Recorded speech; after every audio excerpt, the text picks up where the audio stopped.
Kayaknya ya setiap kota besar itu pasti punya sisi gelapnya sendiri. Nah, kalau di Jakarta, sisi gelapnya itu berwujud sesosok pastor. Tapi ada satu masalah, pastor ini nggak punya kepala. Yuk kita telusuri bareng-bareng salah satu legenda urban paling bikin merinding dari jantung ibu kota Indonesia ini. Oke, jadi ceritanya itu mulai ramai di tahun 1986. Waktu itu ada seorang penjaga makam yang ngaku lihat sesuatu yang benar-benar nggak bisa dia lupain. Dan dari pengakuan satu orang inilah, api legenda urban ini mulai menyala dan gila sih, apinya masih berkobar sampai sekarang. Coba deh kalian bayangin, lagi gelap-gelapan malam, terus kalian lihat ada sosok pastor pakai jubah. Harusnya kan sosok kayak gitu bawa ketenangan ya. Tapi yang ini malah bikin lari tunggang langgang. Kenapa? Soalnya ada satu perbedaan yang fatal. Kepalanya udah nggak nempel lagi di badannya. Oke, jadi kayak gimana sih wujud persisnya hantu yang dilihat orang-orang ini? Apa yang bikin sosok ini tuh jadi ngeri banget? Ini bukan cuma soal, oh ada hantu tanpa kepala. Enggak, ceritanya jauh lebih detail dan lebih serem. Katanya si pastor ini jalan sambil nenteng kepalanya sendiri, kayak lagi bawa lentera gitu. Dan dia nggak sendirian loh, selalu ada anjing hitam gede yang nemenin dia. Wah, kombinasi yang bikin bulu kuduk berdiri kan?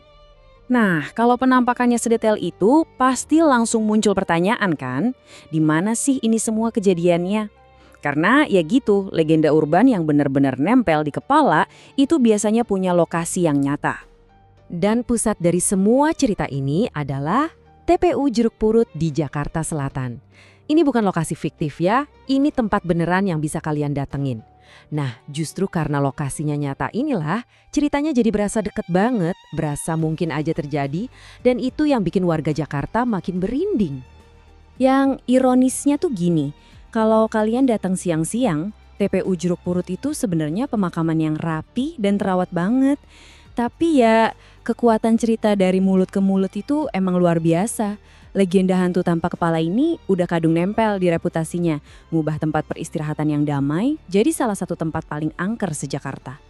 Setiap arwah penasaran itu pasti punya cerita sedih di baliknya kan?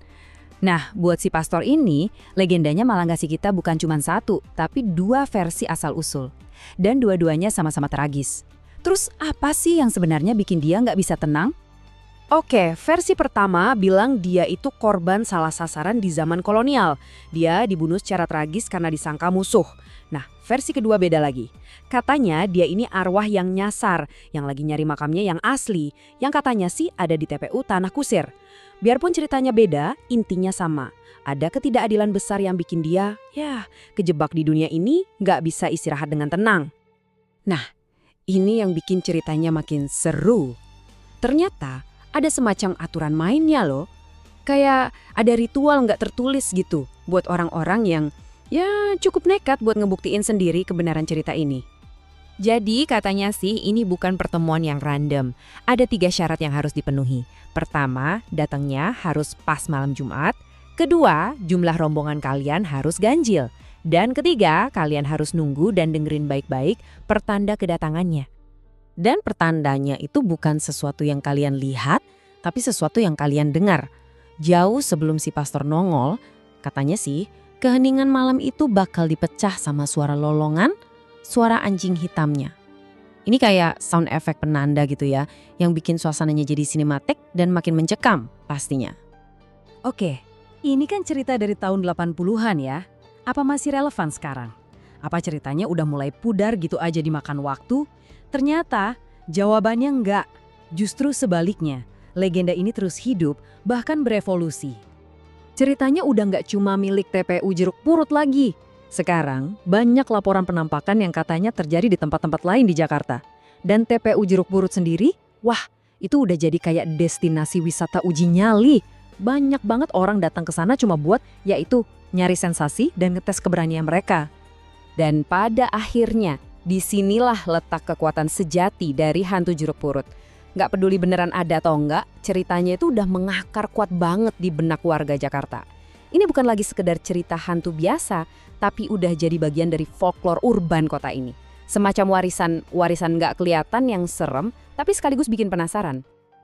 Jadi pertanyaannya, apa sih yang bikin cerita kayak gini tuh bisa bertahan lama banget?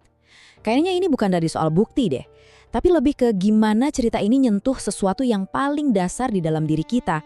Rasa takut, rasa penasaran, dan mungkin kebutuhan kita akan sedikit misteri di dunia yang udah serba jelas ini. Nah, itulah kekuatan sejati sebuah legenda.